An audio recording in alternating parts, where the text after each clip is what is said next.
Yep. Sabule kumbozu wano. Sorry. Guys, what's up with this phone, man? So I gotta press wansi. Like that. Tutumia kumbozi. Abantu bayige, oba tuyige, tweyigirize. Let's learn from each other, you know what I mean? So there's always something to learn every day. That's what I know. You always learn something every day. Even cooking. We used to see our moms, we used to see our sisters cooking blindly. Salt, courage, everything. How do you, I asked them, how do you measure? How do you know how much salt should go in here? You know what I mean? So that's what I mean here. Tuniye kumbozi.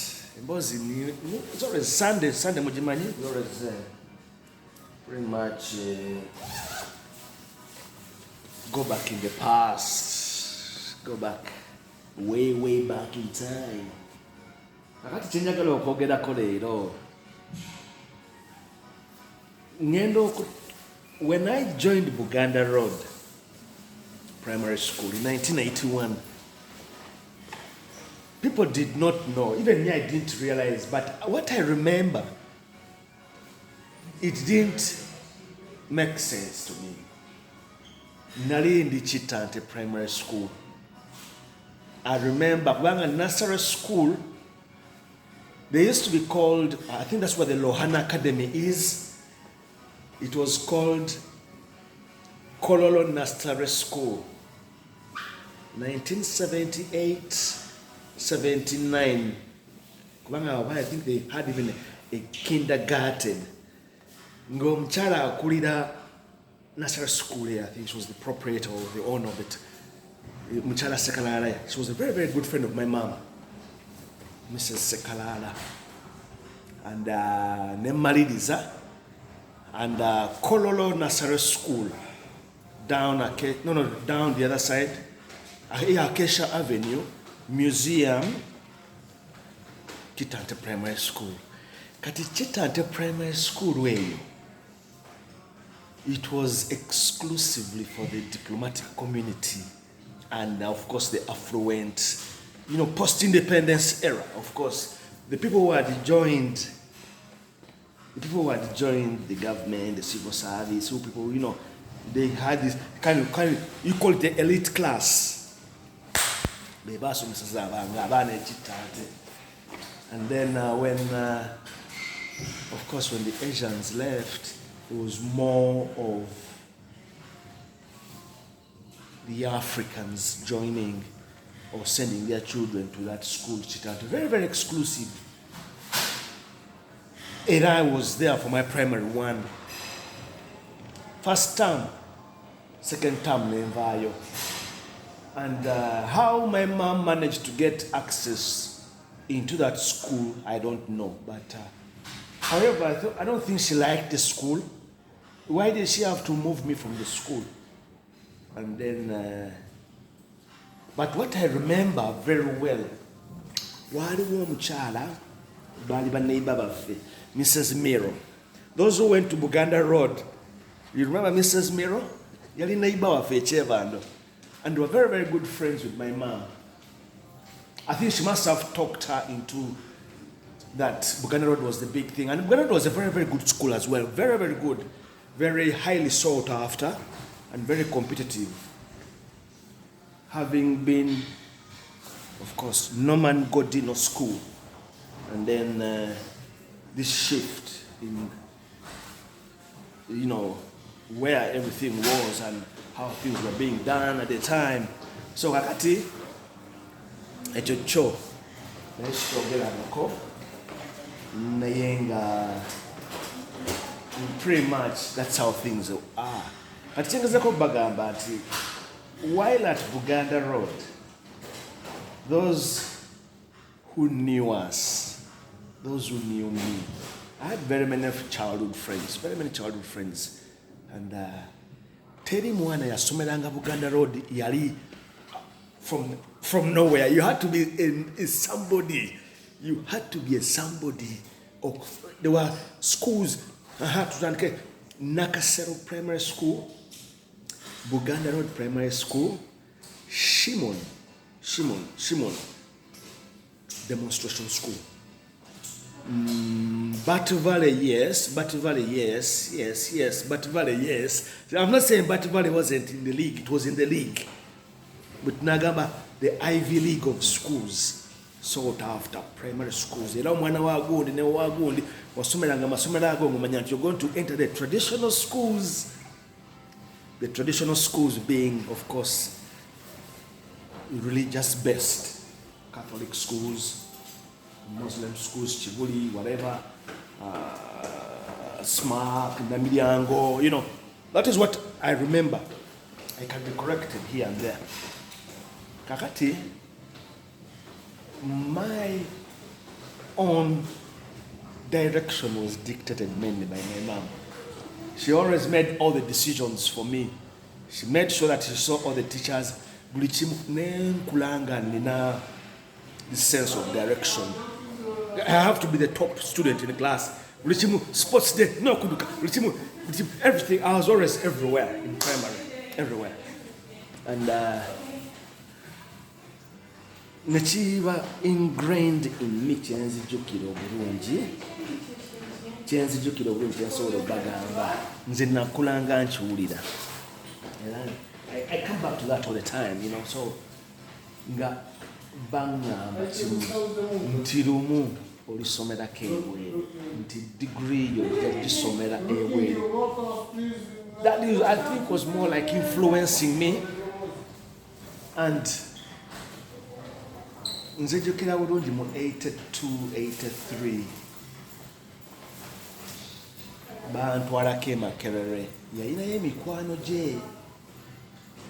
Naye okuyingira Makerere University, my people. Mwe abatalaba ku Makerere University bwe yali efaanana. I have this romanticized imagination that it was more like a resort. Emiti gye mulaba gyonna, enguudo za kolansi zonna. I remember seeing students, bana bava mu halls, it was like a dream world that now they are telling you. Kakati between ku Freedom Square waggulu we are parking emmotoka nga a kid P3 P4 nenga lumu ndisomerako ko wano.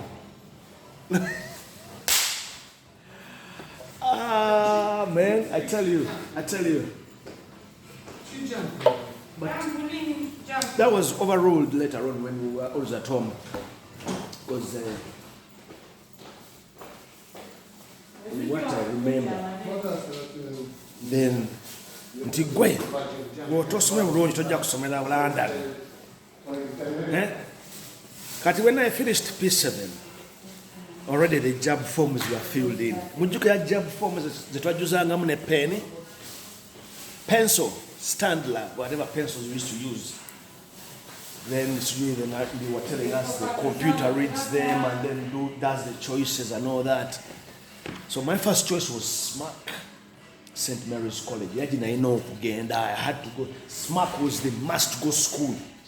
Then Budo, then Namiriango. Muire was always in the backyard, was always the backdrop. Very, very sought after, but it's in the backdrop. Because it didn't have this religious thing. Kati wenjitegeera oli waliwo yakinnyonnyola obulungi ennyo. Victor actually, let me tell you, there was always this gymnastics in the choices of schools. And that's how they were dictated way back from many years ago.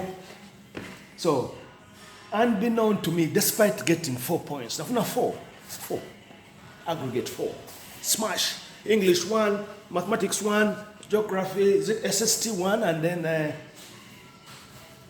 science 1. So tugenda okujja envelope ku Buganda Road P7 vacation. The school choices, because you got the school choices all made up by the Ministry of Education, Ongom, whatever is it, Secretary of UNEB, Ongom. There was no anything about it. You just went to the school you were given. And then I went to Musoga College, and she's the one who took me. My mom, Yantwala, she took me on the very first day. That's why that's why I told you in the story of Emwiri, there was something unusual. Until our first choice students, we were received at Main Street. Remember, at Main Street, school truck. Yeyatuleeta Emwiri ne bagamba abazadde abayagala okuberekera abaana bajje on their own. Ate bwe tutuuka ku careers office, whatever, deputy registering, then we find other parents as well. Kakati tumanya nti 1B, 1M, 1Y, different streams. So 1B were the students who were chosen by UNEB selection, twajira on merit. 1B. That is how. And then she never came back to Mwiri. Nensuma emyaka jange na nenjimalako. And then, of course, the fracas of the suspension, which meant that I wasn't coming back to do my A-levels in Mwiri. Era ngenda okuva e Mwiri nga I've made noise about going to Makerere High. And that led to another exodus. Most of the people who were in my class tugenda Makerere High, Kegusi jagenda okusoma tugenda Makerere High, whatever, things like that. Etuesangayo. I didn't say about obia bayalabo na bali masome. So things were beginning to change. So you are going to ask me what had happened to the Makerere dream. I think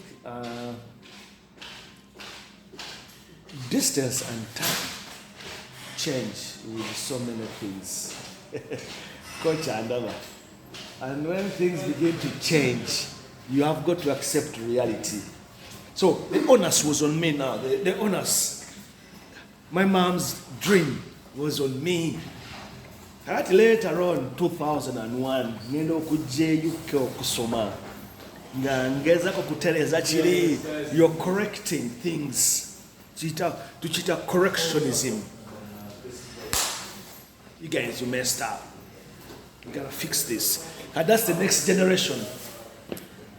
Kati, the picture I have nga ntambulanga nyingira mu graduation room, Middlesex University.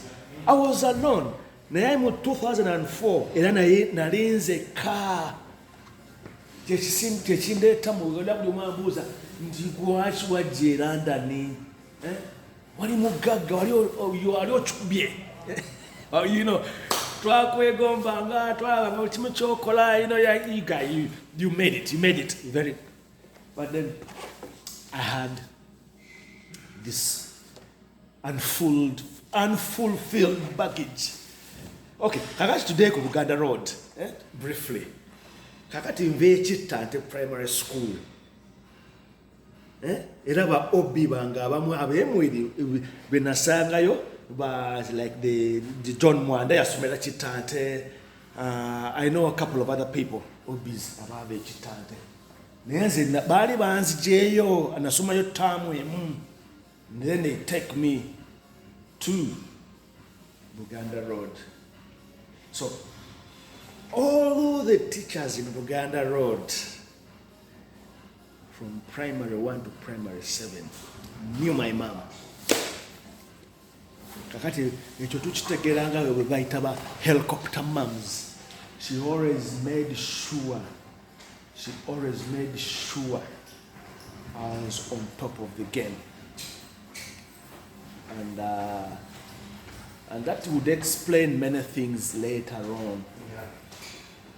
That I was not only a firstborn child, everybody knows it. But then the honors, the burden can be transferred. Chiringa mufuzi nagamba nti kakati oba kufuuka muntu ntu yali nsikira, kuva mwana ngali muto bamugamba nti golisikira kitaawo. That is a very big burden to carry, I'm telling you, especially if it's a big family. It can weigh down on you. So you are expected to live up to the very best.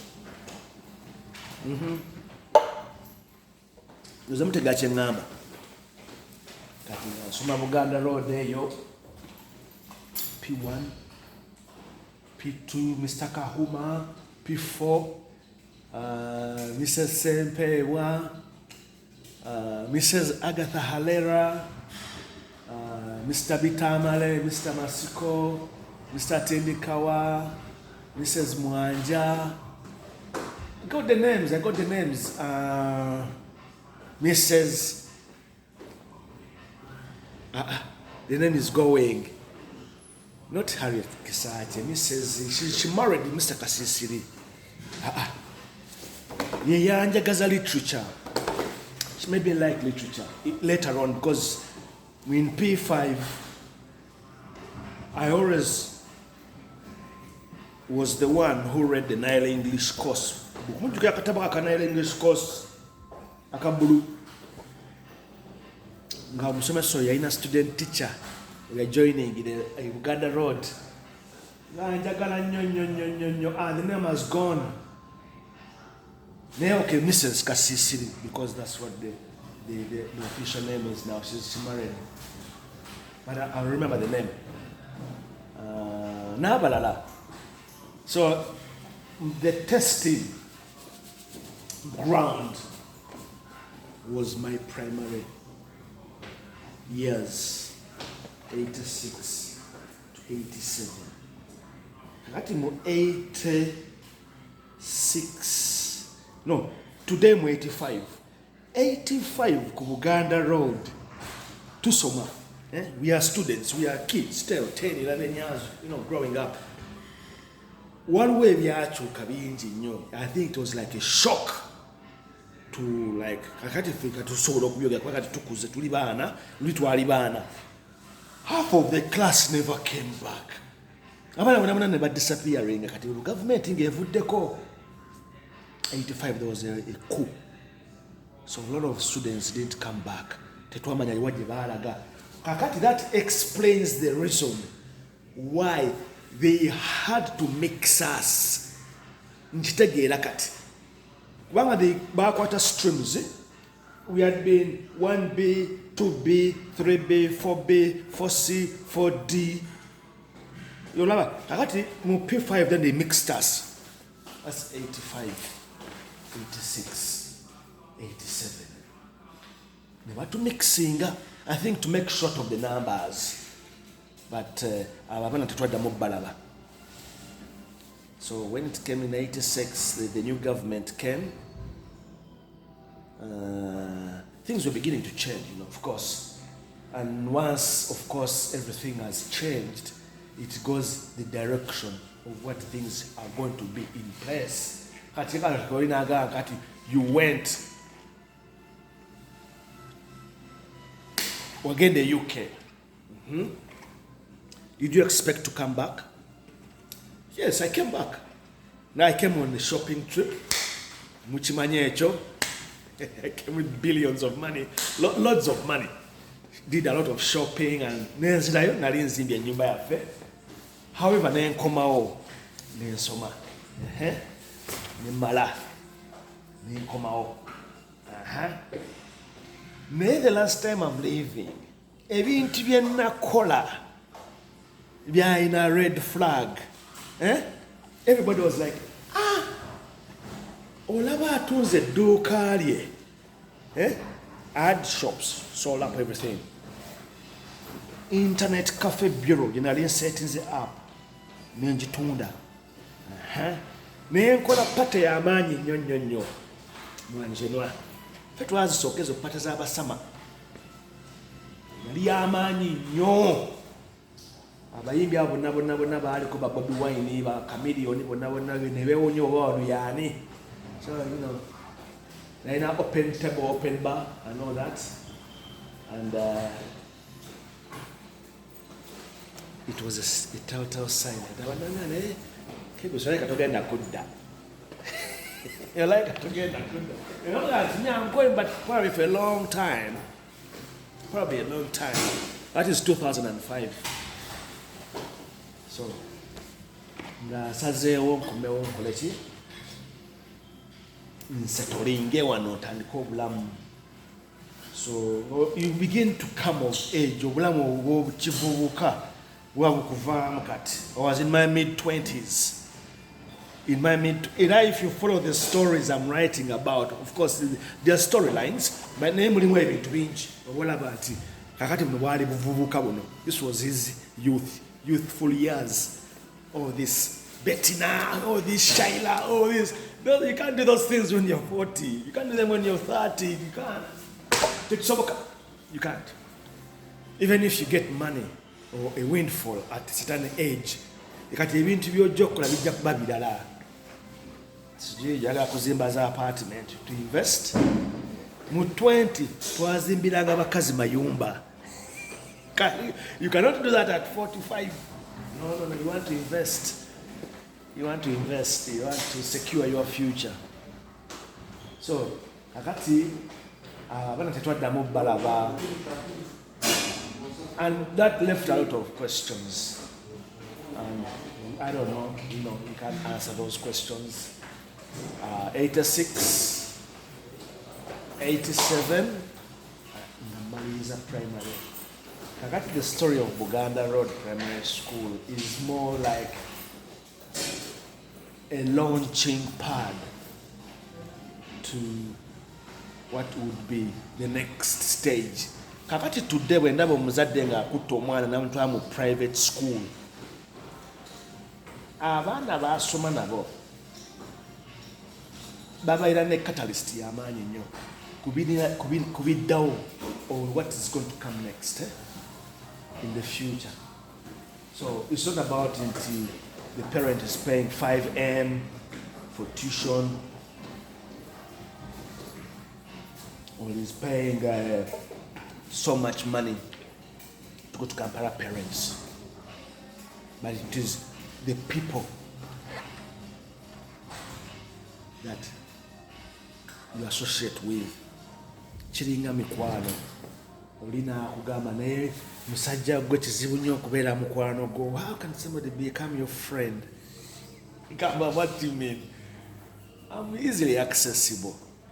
Kakati buli omu nagamba nti you like oli musajja muzibu nnyo, oli strict. No.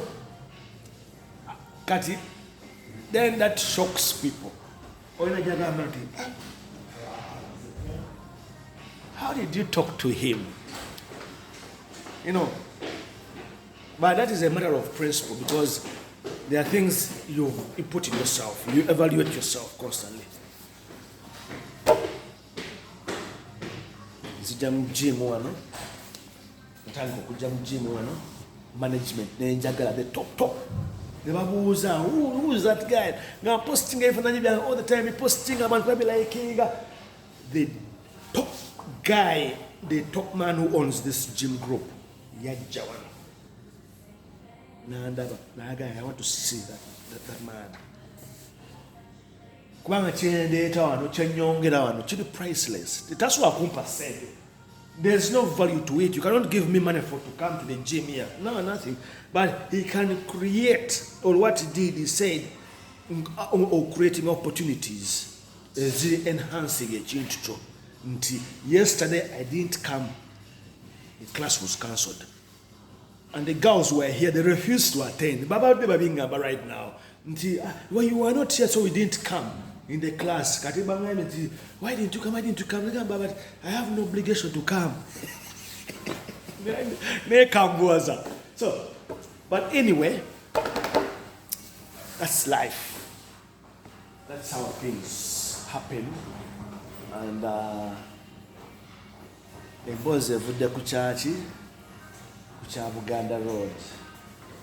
So today, tuli eno gye tuli.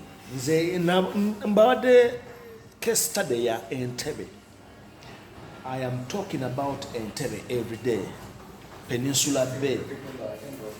That's a vision 2030. And it's going to happen. Nja kubeera ku mazzi, eryato lyange liri awo. Buli omu agamba naye Kegos, you have a very beautiful missus. I like agenda kunyumira obulamu. That can be a time of my life as well, Brilliant, So it doesn't get better than that.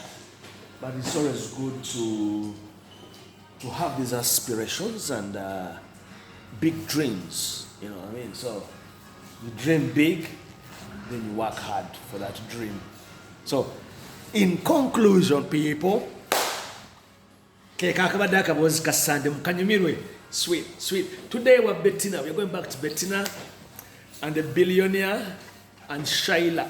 So, the billionaire is in love with two people. The love of his life is BETYNA, and Shyla is the wife.